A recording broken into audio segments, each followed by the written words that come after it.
Peggy 3.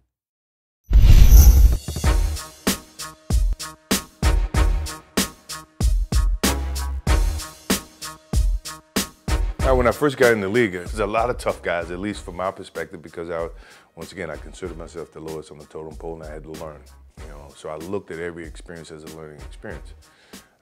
Physically, it was a much more physical game than what it is today. You couldn't walk across the lane without getting checked.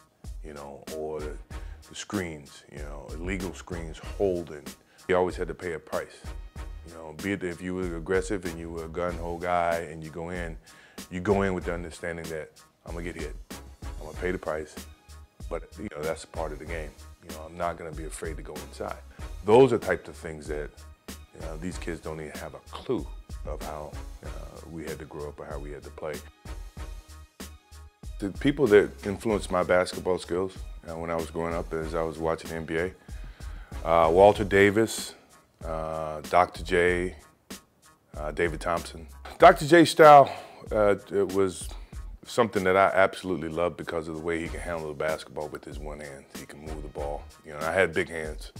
So in terms of being able to control the ball and be creative with the ball with your hands, to me that was intriguing because very few people have big hands.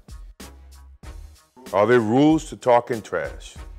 I only talk trash to people that I knew, my friends, Patrick Ewing, Bird, Magic, those type of guys. But I never talk trash to people that I didn't know or people I'm just meeting. And if they did, my game always did my talking. I never say anything. So this can be something you probably could print.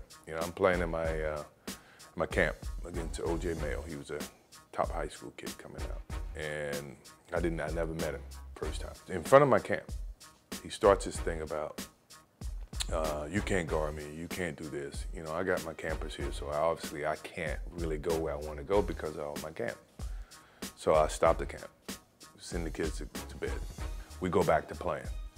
And he starts his whole thing, that you can't guard me, you can't do this. And then finally I just let him, I said, look, dude, you may be the best high school player, but I'm the best player in the world. So from this point on, it's a lesson. And from that point on, it was a lesson. He never won a game. I posted him up. I did everything. If I can ever show you that film, if you can ever ask him that, ask him about the thing that happened at my camp. I don't consider that trash. I consider that fact. You call it trash. You got to be very competitive. I think a lot of my defense is because of my competitive nature, is that I don't want you to outscore me, or I don't want you to score a certain number of points on me. Gary Payton and I had an interesting competitive, he's supposed to be the glove. And the media made a little bit of a splash, and then the next thing you know, we're playing against him in 95-96 for the playoffs. And the whole thing was Jordan against the glove. I mean, he was good at defending, me to get the ball, but once I got the ball, I felt like I always had the advantage, so, it wasn't really a problem to me. He's a Hall of Famer now. I think he's very deserving of it, but we did have our battles. If I was in my prime, who would I want to play one-on-one with? That list is very long. Start off with Jerry West, Elgin Baylor, Kobe Bryant in his prime, LeBron in his prime, D-Wade in his prime, Melo. That's a good start. Yeah. I don't think I lose. Other than Kobe Bryant, because he steals all my moves.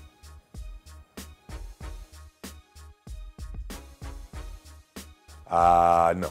I'm not a Twitterer, I'm not a twerker, I'm not a Facebooker. I am nothing. I'm old school. What is twerking, by the way?